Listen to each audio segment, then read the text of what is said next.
The way he looked at the shelves told me everything I needed to know. Not at me. Not at my son standing beside him.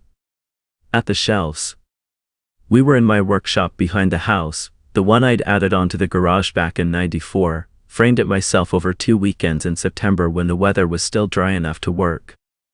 My son had brought his girlfriend over for the first time that afternoon, and after dinner I'd offered to show them where I spent most of my mornings. I do that with people. It's a habit, maybe a fault. I show them the workshop the way some men show off a car they're proud of. There are 40 years of tools on those shelves, organized the way my father taught me, by size, by purpose, by how often you reach for them. His name was Devin. Devin Marsh. He was 31 years old, wore a blazer to a backyard dinner in Orangeville in the middle of July, and the first thing he did when he walked into my workshop was look at the shelves with the quiet, calculated attention of a man doing arithmetic in his head. He didn't say anything. That was the part one couldn't stop thinking about afterward. He just looked, and then he smiled at my son, and then he put his hands in his pockets and said the workshop was great. Nice setup. Really something. My son, his name is Reed, he was 33 then and had been seeing this man for about 8 months, looked at me the way he always does when he wants me to agree with something. A kind of hopeful sideways glance he's had since he was 12 years old. I said thank you and reached past Devin to hang a square back on its hook, and I felt him step aside just a half second too slowly, the way people do when they've been caught doing something they didn't intend to show. I have spent 41 years in renovation and residential construction in this province. I started as a laborer on a framing crew outside of Guelph this summer after high school, and by the time I was 35 I owned a company with 11 employees and contracts that kept us busy from April to November every year. I retired 4 years ago, not because I had to but because my niece had opinions about ladders that I was no longer in a position to argue with. I know what it looks like when a man is assessing a space. I know the difference between someone who's curious and someone who's counting. Devin Marsh was counting. I didn't say anything to Reed about it that evening. He walked Devin to his car around 9, and I watched from the kitchen window the way my wife Helen used to watch from that same window when Reed was a teenager coming home late, not suspicious exactly, just paying attention. Helen passed away 6 years ago. Pancreatic cancer, 11 weeks from diagnosis to the end. She was 58 years old and she died in the same house where we'd raised Reed and his sister, Carla, and she made me promise before she went that I would not spend the rest of my life alone in that house treating it like a museum. I have not done a very good job of keeping that promise. But that is a different story. Reed came back inside and poured himself a glass of water and leaned against the counter the way he does when he has something to say but isn't ready to say it. He is Helen's forehead, the same way of holding tension there, just above the eyebrows, that I learned to read over 32 years of marriage. He liked you, Reed said. He was polite, I said. That's the same thing for Devin. He's not a big talker. I told Reed the chicken had been good and asked if he wanted to take the leftovers. He did. He took the container from my hands and held it a moment and then said, quietly, that Devin had mentioned the house was beautiful and that he could tell a lot of work had gone into it. It has, I said. He appreciates craftsmanship, Reed said. I rinsed my hands at the sink and didn't answer. Over the next several months I saw Devin Marsh perhaps a dozen times. He came to Thanksgiving, to Carla's birthday dinner in Brampton, to a long weekend at my brother-in-law's place near Owen Sound in August. He was consistently pleasant. He asked thoughtful questions and laughed in the right places and helped clear dishes without being asked. My brother-in-law said he was a fine young man. Carla said she was relieved Reed had found someone stable after the years he'd had. What Devin did for work was something I had to ask about twice before I understood the answer, and I'm not entirely sure I understood it even then. He said he worked in private equity. He said the name of a firm in Toronto I didn't recognize. He said words like portfolio and restructuring and exit strategy with the easy fluency of someone who'd been saying them for a long time, and when I asked him, once, plainly, what the firm actually did, he gave me an answer that was 3 minutes long and said nothing at all. Reed told me later that Devon had gone to Queen's for his MBA. He said it the way you announce something you're proud of on someone else's behalf. There was one evening at Carla's, it was sometime in October, the kind of cold evening where you run from the car to the door and the furnace is already working, when Devon sat beside me at the table after dinner while the others were in the kitchen. He asked me how long I'd had the company. I told him. He asked me what I'd done with it when I retired. I told him I'd wound it down, sold off the equipment, helped my foreman set up his own operation and sent what work I could his way in the first year. Devon nodded slowly at each answer the way you nod when you're waiting for the part that interests you. Then he asked me whether I'd ever thought about what I was going to do with the house. I looked at him. Just thinking ahead, he said, and smiled. Reed mentioned it's been in the family a long time. 37 years, I said. Right, he said. That's a significant asset in this market. I told him I was still living in it. He laughed, easy and quick. Of course. I just mean, eventually. It's smart to think about these things.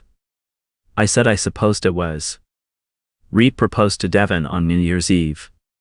He called me from somewhere loud, a restaurant, I think, downtown Toronto, and his voice was the way it was when he was a boy, high and unguarded with excitement, the voice that used to call down the stairs on Christmas morning.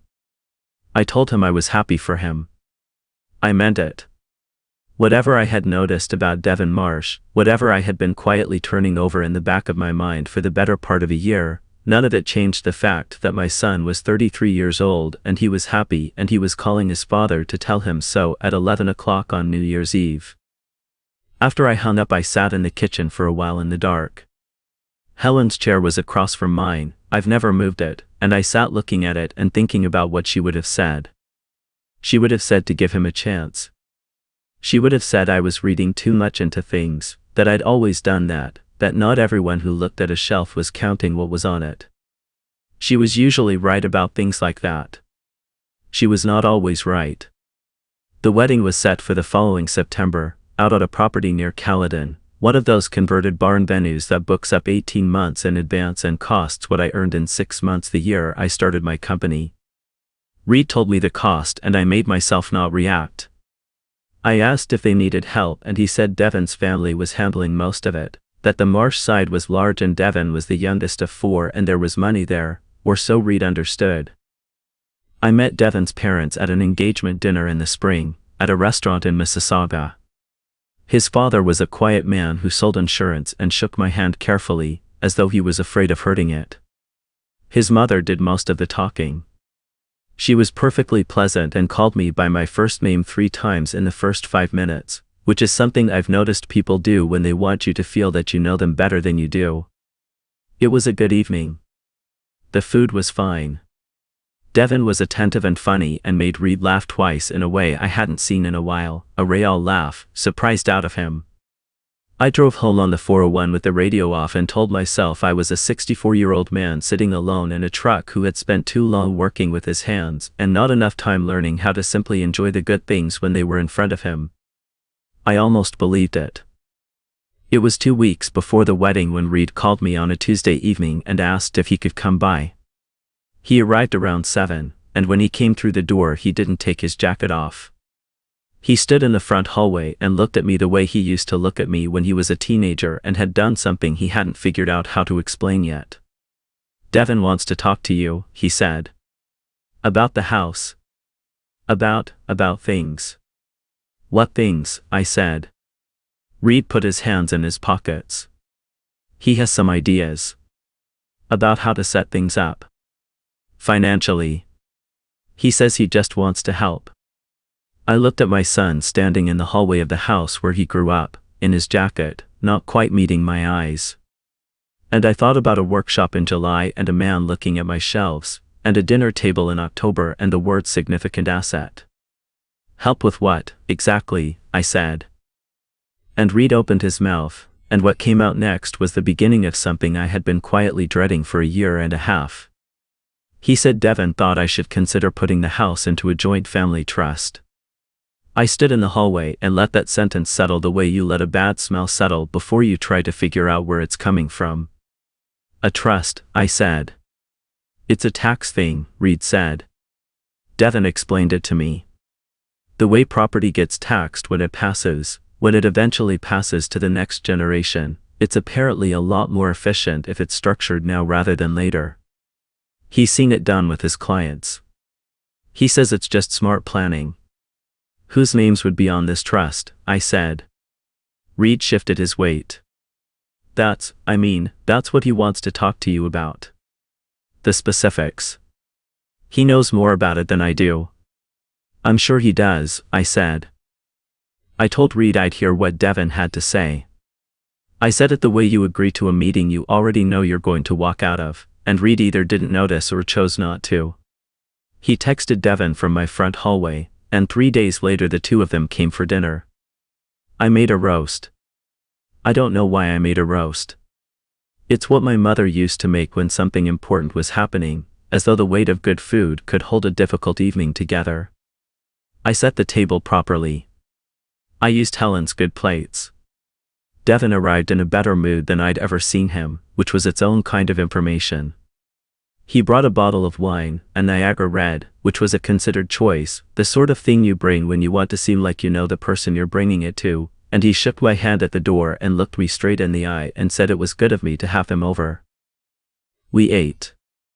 We talked about the wedding, about the venue, about whether the long-range forecast for Caledon in September was to be trusted.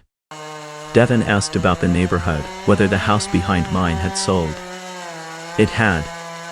I told him what it went for. He nodded, and I watched him file that number somewhere behind his eyes. After dinner Reed cleared the plates and Devin and I sat at the table with our coffee and Devin opened his hands in a way that was probably meant to look relaxed and said, "So, I imagine Reed told you what I wanted to discuss." He said something about a trust, I said. A family trust, yes.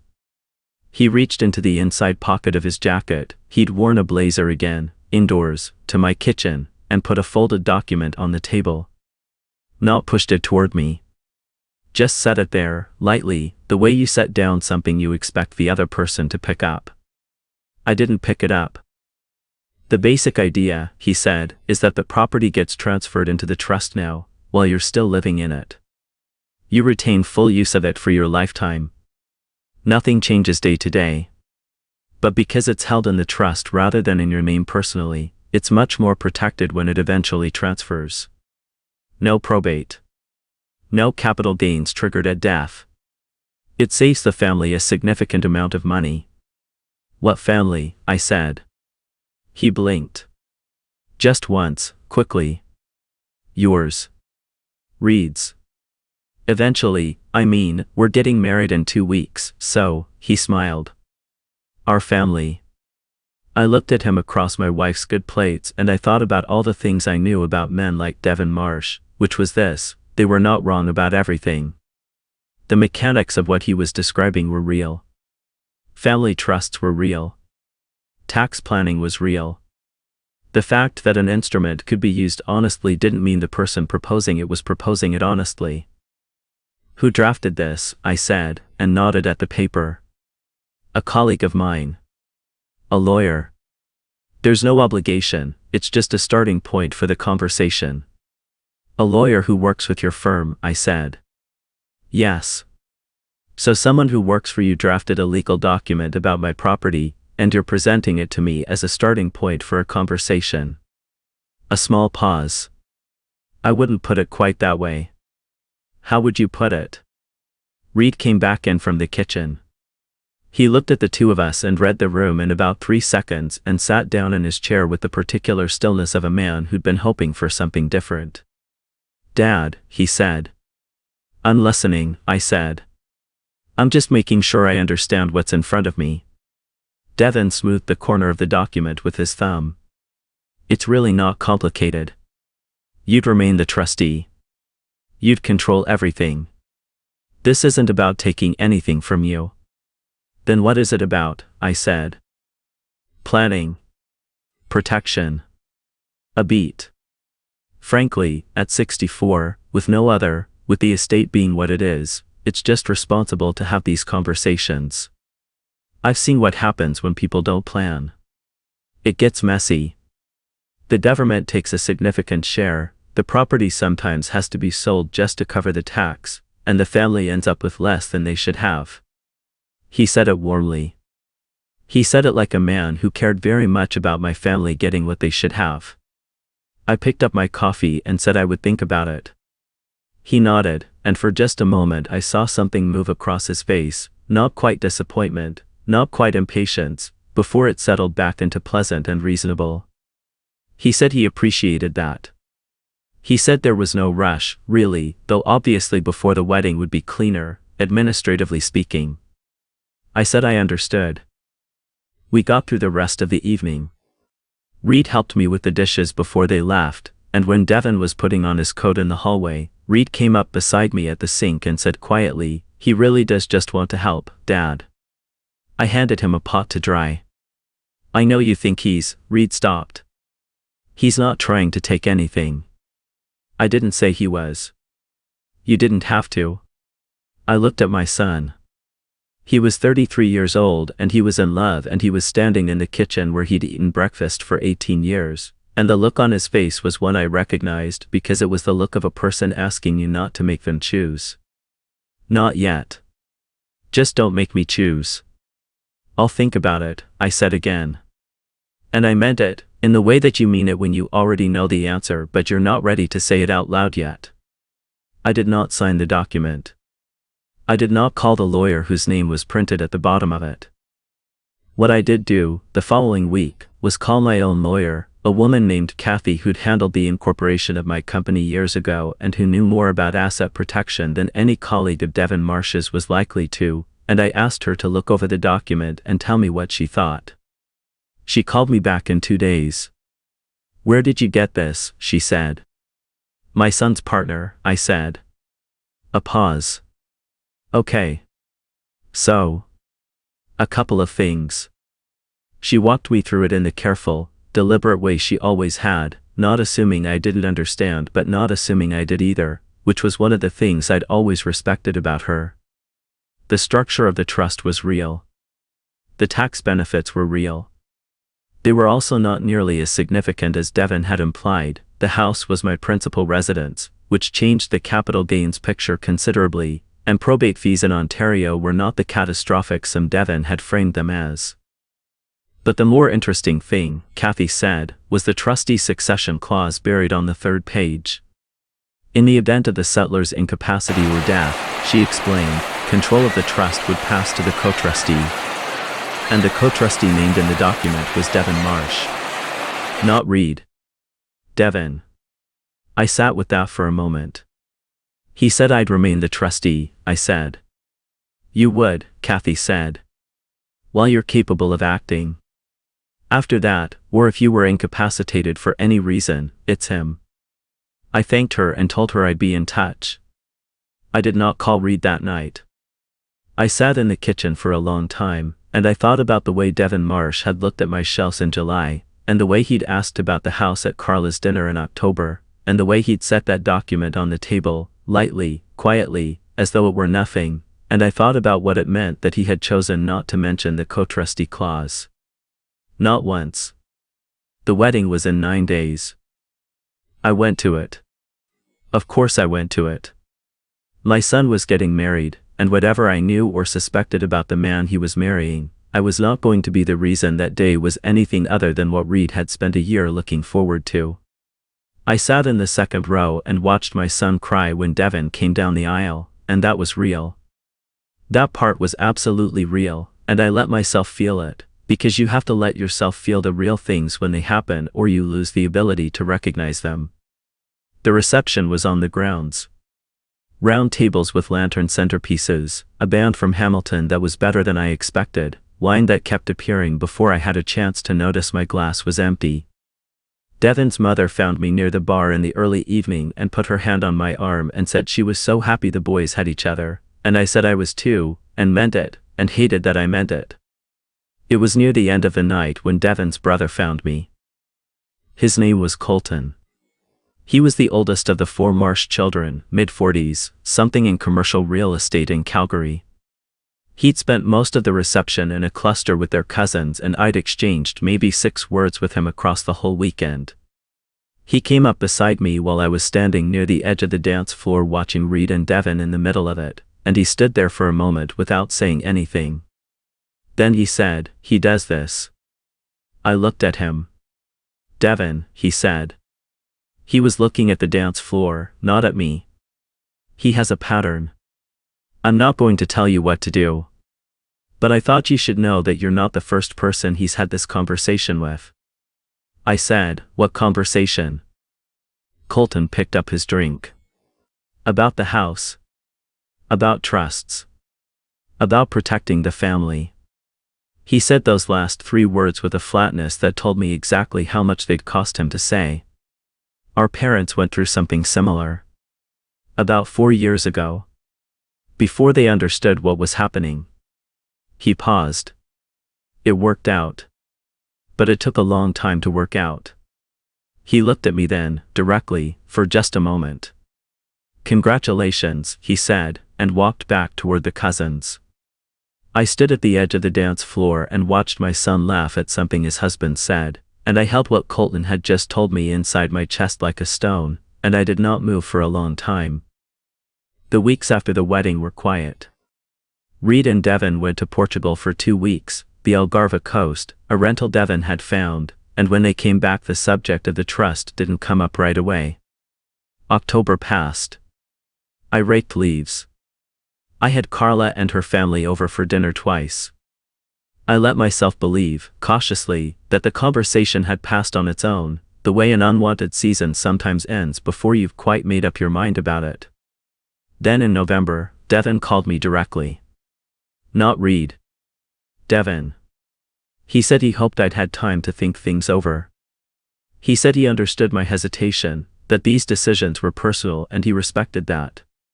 He said he'd been talking to a different colleague, a tax specialist, specifically, and there were some additional structures worth discussing, ways to think about the workshop and the equipment and any other assets that might not have come up in the original conversation.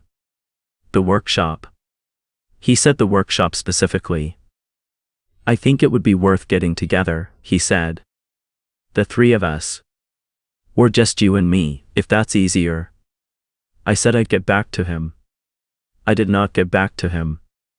In December, Reed called. He sounded careful in the way that people sound careful when they've been asked to make a call they didn't initiate. He asked how I was doing, and we talked for a few minutes about Christmas, about Carla's kids, about whether the weather had been bad out my way, and then after a pause he said, "Devin's wondering if you've had a chance to think any more about the trust stuff." "Tell him I'm still thinking," I said. "Dad." Reed's voice shifted. "I know you have reservations. I get it. But he's put a lot of work into this, and he's doing it for us. For our future. And you keep saying you're thinking, and he's starting to feel like you don't trust him." I said, "Tell me something, Reed." "What?" "Did you read the document he put on the table?" A short silence. I looked at it. "Did you read the 3rd page?" "Nothing." "Did he explain the co-trustee clause to you?" I said. "The part where, if something happened to me, he would be the one controlling the property." "Not you." "Him." The silence this time was longer. When Reed spoke again his voice was different, quieter, something in it that I couldn't quite read. "He said that was standard," he said. "He said it was just a formality." And there it was. The same word he'd used with me at the table. Formality. I sat in my kitchen and I looked at Helen's chair across from mine and I thought about what she would have said. Not the charitable version I'd been telling myself. The real version. Helen had been a practical woman. She'd balanced our books for 20 years. She knew the difference between a formality and a mechanism.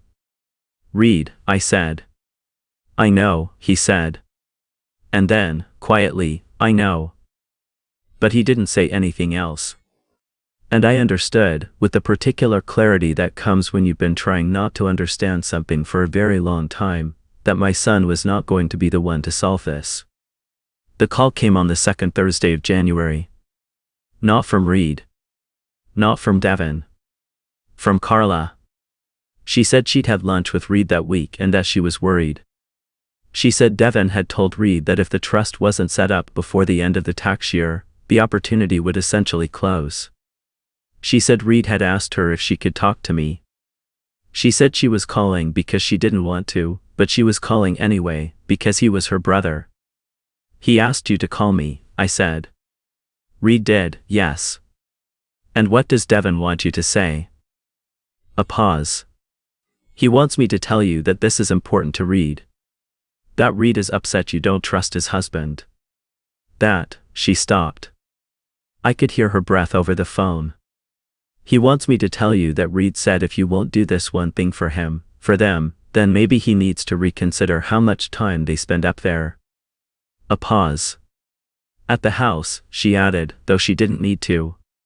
I held the phone against my ear and looked out the kitchen window at the backyard in January, the frozen ground, the workshop with its light off, the bare maple I'd planted the year Reed was born. Carla, I said. I know, Dad.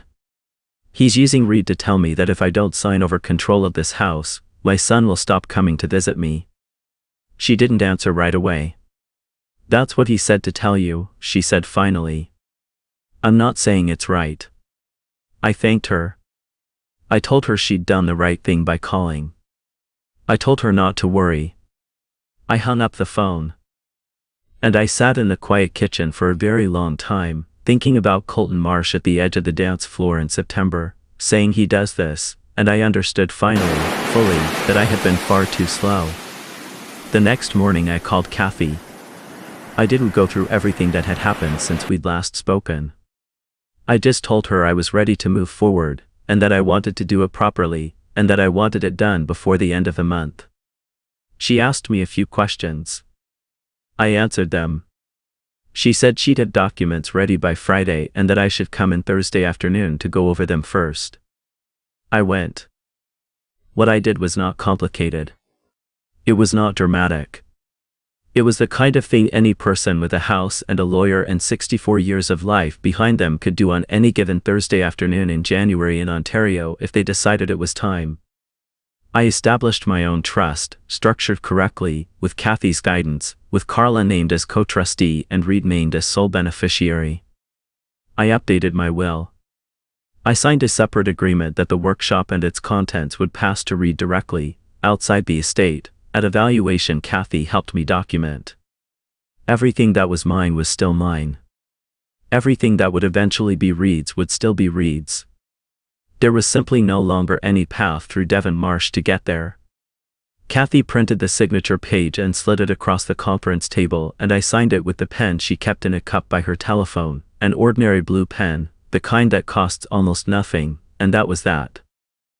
I did not tell Reed right away. I needed to understand something first. I called Colton Marsh. I had his number because Devon's mother had sent a card after the wedding with all the family contact information printed inside, the kind of thing some families do, and I had put it in the kitchen drawer where I put things I'm not ready to throw away. I don't know what I expected him to say. I think I half expected him not to answer. He answered on the second ring. I told him what had been happening. I kept it brief. When I was done he was quiet for a moment and then he said, "Yeah. Just that." "Yeah. You said he'd done this before," I said. "With your parents." "He did," Colton said. "My father had a rental property. 2 units, nothing enormous, but it was something he'd held for a long time, something he'd worked for. Devon got him into a trust arrangement about 2 years into a relationship he was in before Reed. When that relationship ended, the legal situation was," he paused. "It took my parents 14 months and a lot of money to undo it. The other guy's name was on the structure and he wasn't cooperative about coming off it." I sat with that. "Does Reed know?" I said. "I don't know what Reed knows," Colton said. "Devon's not stupid. He doesn't explain what he's doing. He just does it, and it makes sense to the person in front of him because he explains it well and they love him, and by the time they understand what it actually was they're already inside it." A pause. I don't know if he means to. I genuinely don't know that. But it happens. I thanked him. He said he hoped it worked out. After I hung up, I sat in my truck in the parking lot behind Kathy's office, and I thought about that. I don't know if he means to, and I decided it was the most honest thing anyone had said to me about this situation. Because the truth was I didn't know either. I didn't know whether Devon Marsh was a calculating man who knew exactly what he was building, or whether he was something more complicated than that, a man shaped by some old anxiety about security, about what happened when people left, who had found a way to make that anxiety look like financial planning. Both were possible. People are rarely as simple as the worst version of them. It didn't change what I'd done. But it changed how I thought about what I had to do next. I called Reed the following Tuesday. I asked him to come for dinner. Just the two of us. He said he would, and he came, and I made pasta because it was a Tuesday in January and pasta was what I made on weeknights in winter, and we ate at the kitchen table the way we'd eaten 1,000 meals in that kitchen, and I waited until we were done before I said what I needed to say. I want to tell you something, I said. And I need you to hear it the way I mean it, not the way Devon would interpret it if he was sitting here. Reed put his fork down. I have spoken to a lawyer, I said. My own lawyer. I've set up a trust for the property. It's done. You're the beneficiary. Your sister is the co-trustee in case anything happens to me, which is what makes sense and what I should have done years ago. The house will come to you. The workshop will come to you. Everything I've built will come to you. He was looking at me very carefully. What I did not do, I said, is sign Devon onto any of it. Not as co-trustee, not in any other capacity. And I want to explain why, because I don't want you to spend the next 20 years believing I did this because I don't trust you, or because I don't care about your life with him. Reed's jaw tightened slightly. Dad, let me finish, I said, gently. Please. He was quiet. I spoke to Colton, I said. Something moved across Reed's face. A recognition, I thought. Not surprise, something closer to the look of a man who has been carrying a question for a long time and is watching someone else finally ask it out loud. He told me about your father's property, I said. About what happened. Reed looked down at the table. The muscle in his jaw moved again. Did you know, I said. A long pause. I knew something had happened, he said. Devon told me his family and the guy had a disagreement about some investments. He said his dad had made a bad decision and the guy had taken advantage of it. He looked up. That was the version I had. That's one version, I said. I know that now. His voice was quieter. Colton told me some of it. Last month. We went for a beer when he was in Toronto for work and he told me more than I'd known before. I looked at my son. And, I said. Reed pressed his hand flat on the table. And I didn't know what to do with it. Because I love him. And I know he's not, I know he doesn't think he's doing something wrong. I think he genuinely believes he's protecting things. Protecting us. He stopped. But I also know that the way he protects things is by making sure they can't move without him. And I don't know how to, he stopped again. I don't know how to be married to that and also tell my father about it. I said nothing for a moment. This was the part one had been thinking about for weeks, how to say the next thing. Because it was the most important thing, and it was the most dangerous, and I had learned from Helen, who was wiser than me in most things that mattered, that there was a way to be right that made people feel small, and a way to be right that left a door open. You don't have to solve this tonight, I said. You don't have to do anything tonight. That's not helpful, Dad. I know. But I mean it. I'm not asking you to choose. I'm not handing you an ultimatum. I'm 64 years old and I have done what I need to do to protect what I've built, and that's finished, and it's not reversible, and Devon doesn't need to be my enemy for that to be true. I paused. He can be your husband. I can be your father. Those two things don't have to destroy each other. Reed looked at me for a long time. "What do I tell him?" he said. "Tell him I consulted my own lawyer and sorted out my estate. Tell him it's done and it was my decision and it's not something I'm interested in revisiting." I picked up my coffee. "If he's the man you believe he is, he'll accept that." Reed nodded slowly. I could see him working through it, the math of it, the practical weight of carrying this home. Then he said, "Were you scared? When you first figured out what it was?" The question surprised me. Not the question itself, but the way he asked it, with a genuine wanting to know, the way he used to ask me things when he was small and believed I had answers. "No," I said, and then stopped, because that wasn't quite true. "I was slow," I said. I kept thinking I was misreading it. I kept thinking I was the kind of old man who sees problems that aren't there because it's easier than accepting that everything is fine. "But you weren't misreading it." "No," I said. "I wasn't." He nodded again. And then something in him shifted, not resolved, not fixed, but settled, the way a load settles when you get it balanced right. He reached over and picked up his fork and looked at his plate and said the pasta was really good. I said thank you. We did the dishes together after, the way we used to when he was a teenager, him washing, me drying, and he told me about a trip they were thinking about, out to the coast in March, and I asked questions and listened to the answers and let the evening be what it was, ordinary, and careful, and still mostly whole. He left around 9. I stood at the kitchen window and watched his car back out of the driveway, the headlights sweeping across the yard, and I stayed there a moment after the lights disappeared. The maple was still bare. It would be bare until April, which was still a long way off. I thought about the workshop. About the shelves my father taught me to organize, and the tools on them that had built parts of this house and parts of several hundred other houses across this province over 40 years. I thought about the way Devon Marsh had looked at those shelves in July with the quiet arithmetic of a man assessing what things were worth, and I thought about how I had known it then, in my body if not in words, and how it had taken me a year and a half to do anything about it. That was the part one had to make peace with. Not the outcome was what it was and I was satisfied with it. But the slowness. The months of telling myself I was misreading it, that I was an old man in an empty house inventing problems because it was easier than accepting that his son was happy and life was ordinary and he had nothing to worry about. The reason I was slow was that I wanted to be wrong. That is the truth of it.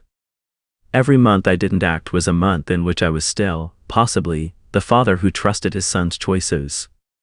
Every month I waited was a month in which I was not the man who looked at his son's husband and saw something broken. I wanted to be wrong more than I wanted to be right. I think that is probably what love looks like, sometimes. Not the absence of doubt but the willingness to carry it quietly for as long as you can.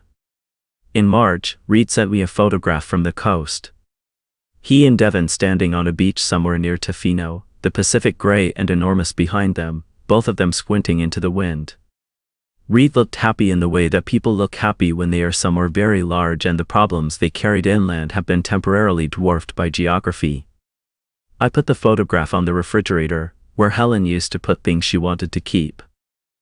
What Devon Marsh had wanted from me was not really the house. I understood that, eventually. The house was a mechanism, not a destination. What he wanted was the feeling of being attached to something solid, something that would still be there, with his name on it, regardless of what changed.